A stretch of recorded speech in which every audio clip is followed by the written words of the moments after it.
Welcome to the In English Coffee Office. Today is Sunday, October 5, and like every morning, David and Alex are at the coffee machine. Hey Alex, good morning. How's your weekend treating you so far? Morning, David. It was relaxing, thanks. Just caught up on some reading, you? Oh, you know me, always on the go. Watched a game, but man, the news this week has been wild. Grabbed your coffee yet? Yeah, just poured it. Black as usual. What's got you fired up today? Did you see that report on the job market? Private sector employment actually fell last month. September numbers came out, and it's like, whoa, things are cooling off faster than I thought. I did catch that. The ADP report showed a drop of about 50,000 jobs or something like that. It's signaling a slowdown in hiring, right? Exactly. For us in sales, it's a bit worrying. If companies aren't adding staff, deals might dry up. Remember last quarter when we were chasing all those new accounts? True, but it could mean more focus on efficiency. As a project manager, I see it pushing teams to optimize workflows. Still, it's a reminder of how economic shifts hit the ground level. Yeah, no kidding. Makes me think twice about pushing for that big expansion pitch next week.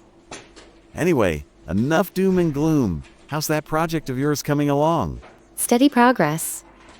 We're integrating some new tools, actually. Speaking of which, have you heard about the latest in tech?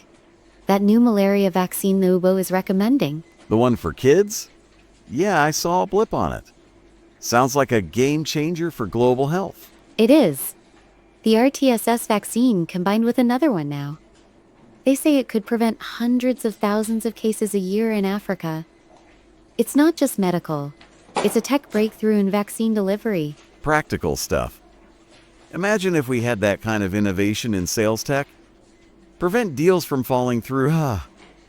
But seriously, it's cool how science is tackling big problems like that. Definitely. It makes you reflect on global priorities. In our world, tech like AI is doing similar for projects, predicting risks before they hit. Speaking of reflection, did you catch the news from across the pond?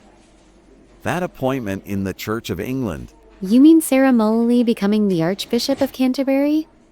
First woman ever in that role? Yeah, that's the one. Announced just a couple days ago. She's stepping up to lead the whole thing. Pretty historic, right? Absolutely. She's got a background in nursing and was already a bishop.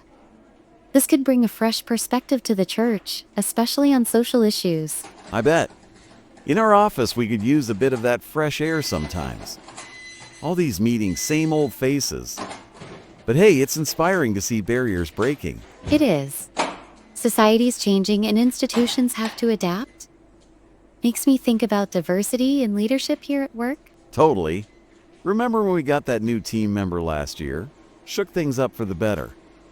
Anyway, this coffee's hitting the spot. Need a refill? No, I'm good. But yeah, these stories make the morning chat worthwhile. For sure.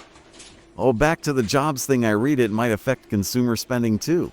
Less jobs, less buying, right? That's the ripple effect.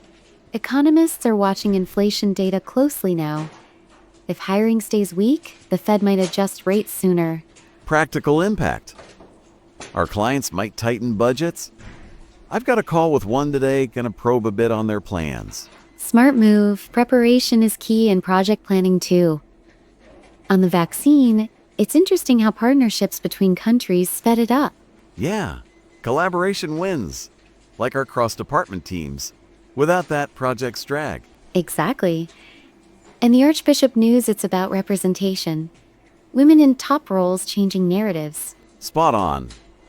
Makes the workplace feel more dynamic. Hey, did you see any details on her first statements? She talked about unity and serving communities. Subtle but powerful. Sounds like good leadership advice for us. Keep it united, serve the team. Haha, applying church wisdom to office life. I like it. Why not? Life's full of crossovers.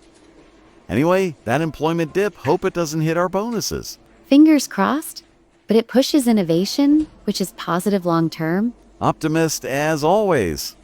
On the tech side, that vaccine uses some advanced adjuvant tech, I think. Right, improves immune response. Cutting edge stuff. If only sales had an adjuvant for closing deals faster. You'd sell out the office coffee machine in a day. True story. And for the church news, it's a nod to progress in traditions that seem stuck. Yes, balancing old and new. Like updating project software without losing core processes. Perfect analogy. These chats keep me informed without the heavy news cycle. Me too. It's a nice break before diving into emails. Absolutely. Oh, one more thing on jobs. Sectors like tech and services saw the biggest drops. Yeah, ADP highlighted that. Retail held steady though. Good for us, since we touch retail clients. Full. Relief. The vaccine rollout starts in high-risk areas next year. Saving lives big time? Proud of that global effort. Agreed. And Mullali's appointment might encourage more women in faith leadership. Ripple effects everywhere. All right, I think my coffee's done. Ready to tackle the day? Yeah, let's do this. See you later, David. Catch you at lunch, maybe. Have a productive one. Time to get to work. Don't forget to subscribe and practice your English every day. You'll see how it just keeps getting better and better. See you tomorrow. Hope you have a fantastic day.